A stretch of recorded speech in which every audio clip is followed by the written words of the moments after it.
Okay, Bloodstained Ritual of the Night, the Kickstarter game that is a spiritual successor to Castlevania, created by Koji Igarashi, who was in charge of the Castlevania franchise for years. At one point, he wanted to make another game, and Konami told him people don't play those games anymore. They took him off of Castlevania and put him over their mobile games division.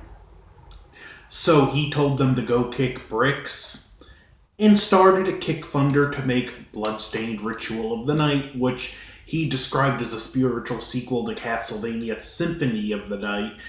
One of the Kickstarter goals came out, stretch goals came out last year, an 8-bit style tie-in game, Bloodstained Curse of the Moon, which is phenomenal and made me immediately want this game. I found about Curse of the Moon without knowing about the Kickstarter and everything, and I pre-ordered Bloodstained Ritual of the Night around a month before it came out, and this game is amazing. It just screams quality. Disclaimer, I've heard lots of people, well, not lots, but a fair number of people have encountered bugs and glitches. The only thing I've encountered is a few times where maybe I got poisoned and the vibration function in the controller wouldn't turn off, but I've encountered nothing hindering or game breaking. The game revolves around a character called Miriam, who's a shard binder. She has these crystals in her body through alchemy, and when they come into contact with shards from the demon blood, they can absorb certain powers. Think of it as if you've played Dawn or Aria of Sorrow, the Castlevania games, and Order of Ecclesia. It's kind of like a cross between the system where Selma Cruz can absorb the demon souls and the Dominus system. It's like a happy medium of those two. And it's fun. There are a lot of great abilities you get, whether be it support, familiars, you can even level up the shards. There's crafting systems, and there's villagers you can help, which I would recommend don't ignore because you can get some decent weapons, ingredients, equipment, and especially one lady in particular, she wants you to avenge villagers that have been killed. And when you look through some of the names, you see names of Castlevania characters, so in a sense, I like it because you are kind of avenging Castlevania by supporting this game because it's Castlevania in everything but name. Just do some minor tweaks, and the Bloodstained universe can easily exist side by side as its own story in the Castlevania universe, which I haven't got a problem with. And overall, I think the game just has quality written all over it. We're even getting 13 free DLCs, and this game does feel like Castlevania Symphony of the Night 2, to the point where there's times you're going to be stuck, and the same solution to get around that obstacle in your way was pretty much the same solution in Symphony of the Night.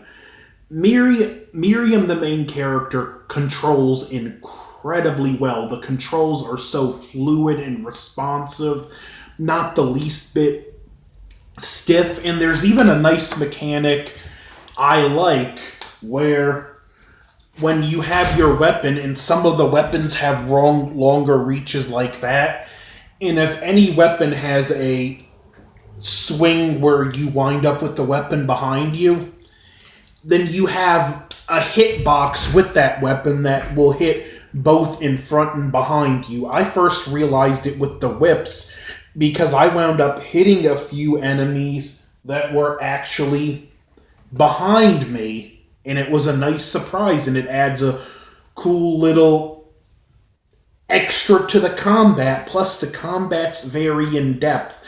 There are, depending on which weapon you use and even shard powers you use, there are so many options for combat in this game. I will say one negative, and this isn't a big negative, but the boss battles can be a tad uneven. Some are a breeze, some are pretty hard, especially when you get into character versus character battles.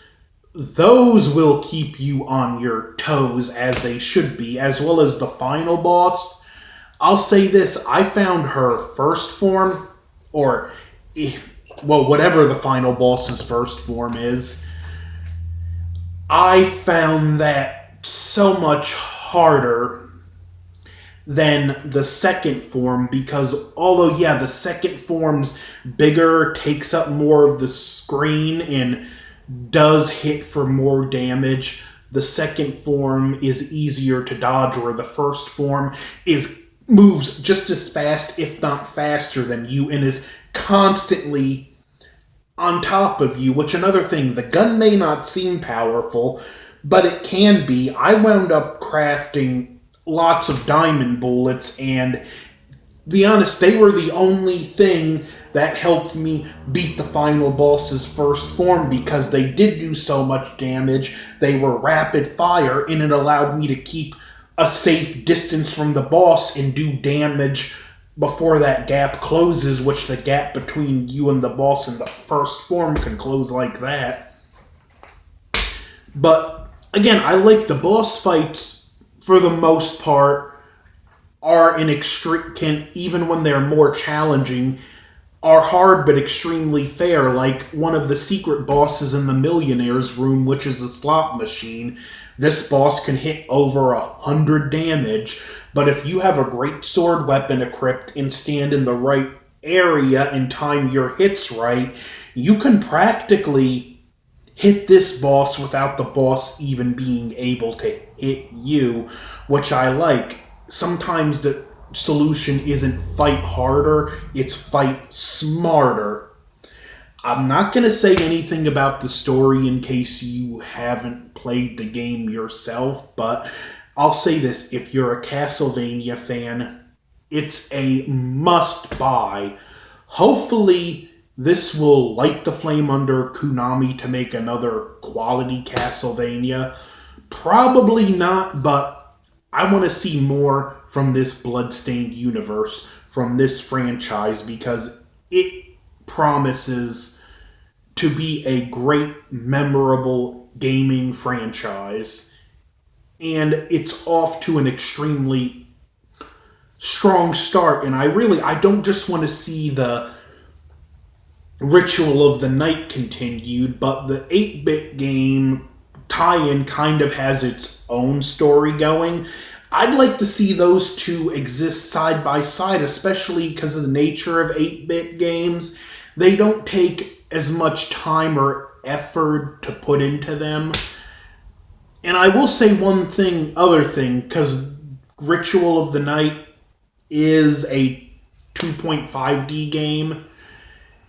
There is one boss fight in particular where I found it a little dizzying, because you're on this surface and you're constantly having to run around in circles, and because of the 2.5D nature, yeah, some people might get a little bit of motion sickness from that, but Bloodstained Ritual of the Night gets an A+ from me.